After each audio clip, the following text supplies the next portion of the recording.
Hey everybody, welcome back. Today we're going to talk about some bad cycling habits that people might have. It might be things to do with road etiquette, it might be things to do with how to ride your bike, it might even be to do with something as simple as storing your bike. Let's have a chat about some bad cycling habits. The first thing I wanted to talk about is road etiquette. When I say road etiquette, I mean the way that you interact with other vehicle users on the road. So a typical thing that we can talk about with etiquette can be just simply by keeping to the left as you're riding along the road.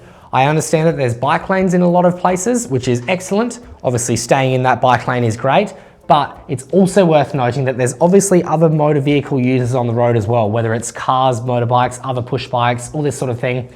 I know that sometimes you might be at a giveaway or a roundabout or something like that, but it's still worth being conscious of what's happening around you. Perhaps the car might not have seen you, perhaps they might have seen you and don't like you. Whatever the story is, it's best just to stay out of the way because unfortunately, in an incident between a car and a bike, you're not going to win.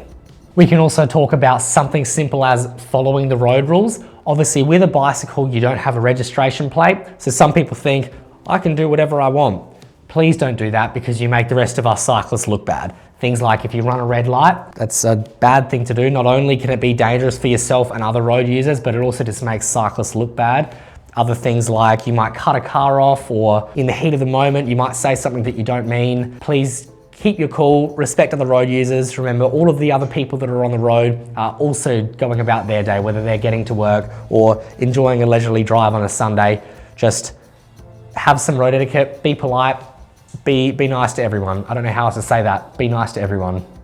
Talking more about cyclists in general, whether you're riding with your friends or other cyclists, take care of each other. That can be something as simple as if you're riding along and you see a pothole that the person behind you might not have seen, maybe just pointing it out, or if there's maybe some gravel on the side of the road, maybe making it clear that there's some gravel. Something like if there's a tree branch that's coming up, you can yell out that there's a tree branch so the person behind you knows to duck. Looking out for the person behind you while also just being aware of what's happening in front of you as well.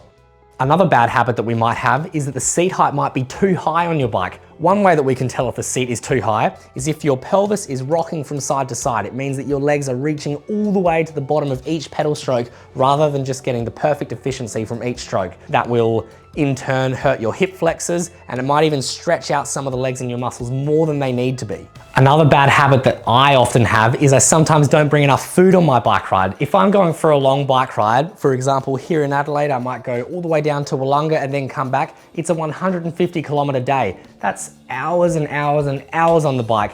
It's important to have snacks to get you by and make it enjoyable, but sometimes if you're going on a long ride, it's important to bring some proper food like bananas or proper energy bars. I'm sure you've heard of the bonk. We've all been there once before when we're at the furthest point that we've been. We're starting to turn on our way to come back home, and then we get so tired that we have to pull over to the closest service station and buy 3 Mars bars and 5 cans of Coke just to get us by. To avoid that, we can bring along some food to get us by on the long trek. If you're on a long bike ride, it might be worth making sure that you have enough water as well. If it's a short bike ride, 1 water bottle might be enough. If it's a long bike ride, you might need 2 water bottles.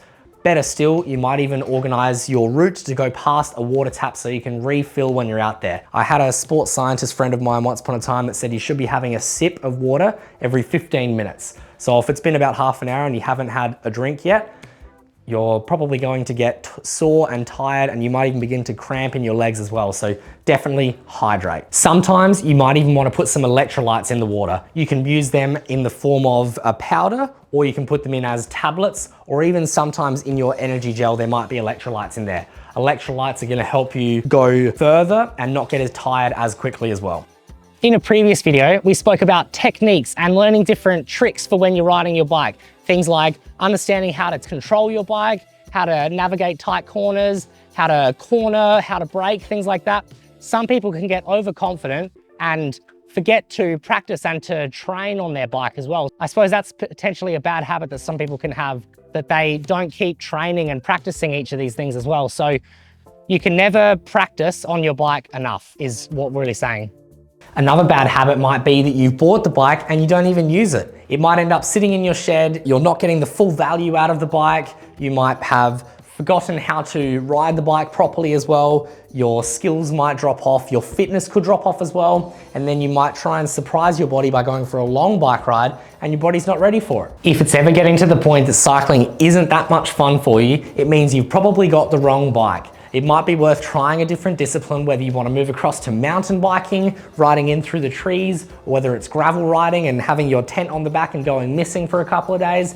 Maybe you've got the wrong bike. Maybe the right bike for the right purpose might make it a little bit more fun. Another potential bad habit might be that you haven't maintained the bike correctly. We did a video just before about how to maintain your bike, talking about tires, talking about chain lubricant, talking about how to store the bike safely as well. Perhaps that might be a bad habit that you have at home. Otherwise, I think we've summed up quite a handful of different things here. Hopefully you learned something.